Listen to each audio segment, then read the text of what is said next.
Ano po ba ang maaari nating gawin upang maiwasan natin ang pagkakaroon ng nervous breakdown? Ngayon po ay Wednesday ng ikalawang linggo ng Kwaresma at ang mabuting balita ng Panginoon ayon kay San Mateo. Papuri sa iyo, Panginoon. Nang nasa daan na sila papuntang Jerusalem, ibinukod ni Jesus ang 12 alagad at sinabi sa kanila, "Pupunta tayo sa Jerusalem. Dooy ipagkakanulo ang anak ng tao sa mga punong pari ng mga Hudyo at sa mga tagapagturo ng kautusan. Siya ay hahatulan ng kamatayan at ibibigay sa mga hintil. Siya ay tutuyain, hahagupitin at ipapako sa krus. Ngunit muli siyang bubuhayin ng Diyos sa ikatlong araw." Lumapit kay Jesus ang asawa ni Zebedeo kasama ang dalawa niyang anak na lalaki. Lumuhod siya sa harapan ni Jesus upang sabihin ang kanyang kahilingan. "Ano ang gusto mo?" tanong ni Jesus. Sumagot siya, "Sana po'y paupuin ninyo sa inyong tabi ang dalawa kong anak na ito, isa sa kanan at isa sa kaliwa, kapag naghahari na kayo. Hindi ninyo nalalaman ang inyong hinihingi." Sabi ni Jesus sa kanila, "Matitiis ba ninyo ang hirap na titiisin ko?" "Opo," tugon nila. At sinabi ni Jesus, "Daranasin nga ninyo ang hirap na titiisin ko, ngunit wala sa akin ang pagpapasya kung sino ang mauupo sa aking kanan at sa aking kaliwa. Ang mga upuang iyo'y para sa mga pinaglalaanan ng aking Ama." Nang marinig ito ng 10 alagad, nagalit sila sa magkapatid. Dahil dito, pinalapit sila ni Jesus at sinabi sa kanila, "Alam ninyo ng mga pinuno ng mga hintil ang naghahari sa kanila, at ang mga dinadakila ang siyang nasusunod. Ngunit hindi ganyan ang dapat umiral sa inyo. Sa halip, ang sino man sa inyo na ibig maging dakila ay dapat maging lingkod sa iba. At sino man sa inyo na ibig maging pinuno ay dapat maging alipin ninyo. Tulad ng anak ng tao na naparito, hindi upang paglingkuran, kundi upang maglingkod at ialay ang kanyang buhay sa ikatutubos ng marami." Ang mabuting balita ng ating Panginoon.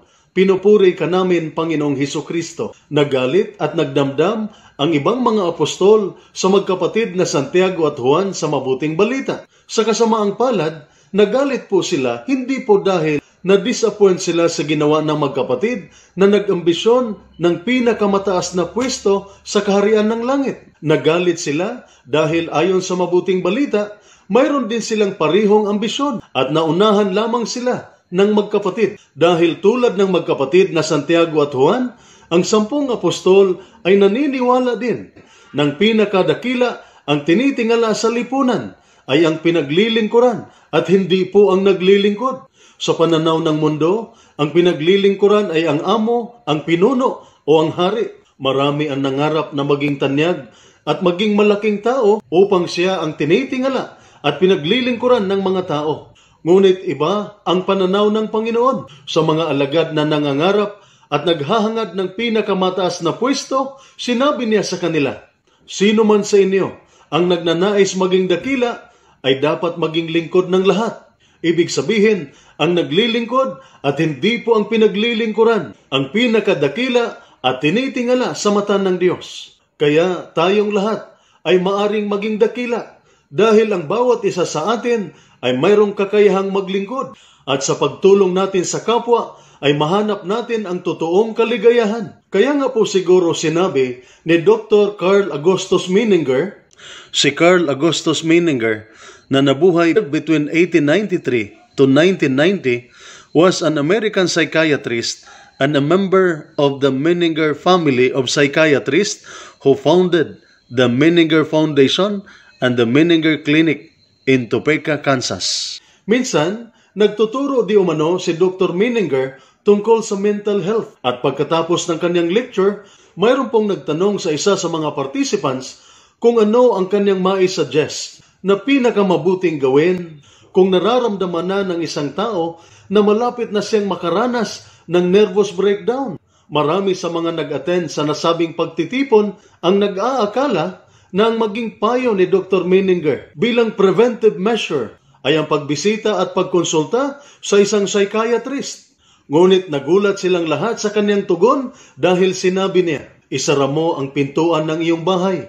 Umalis ka at maghanap ka ng isang taong nangangailangan at tulungan mo.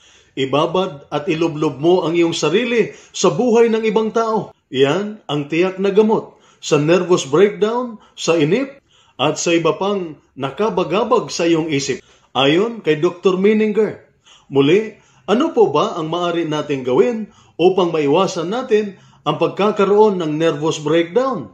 Ito po ang salita ng Diyos, ang ating gabay. Let us pray. Lord God, Almighty Father, Creator of mankind and author of peace, those who take refuge in you will be glad and forever will shout for joy. Protect our soldiers as they discharge their duties. Protect them with the shield of your strength and keep them safe from all evil and harm. Grant them courage and hope. May they ever experience your firm support, gentle love, and compassionate healing. Be their constant companion and the refuge in every adversity. Be their power and protector, leading them from darkness to light. May the power of your love enable them to return home in safety, that with all those who love and care for them, they may ever rejoice and praise you for your loving care. We ask this through Christ our Lord. Amen. Mary, Queen of Peace, pray for us. Saint Michael the Archangel, pray for us. Saint Ignatius of Loyola, pray for us. At sumainyo at sa inyong pamilya ang pagpapala ng makapangyarihang Diyos, Ama, Anak at Espiritu Santo. Amen.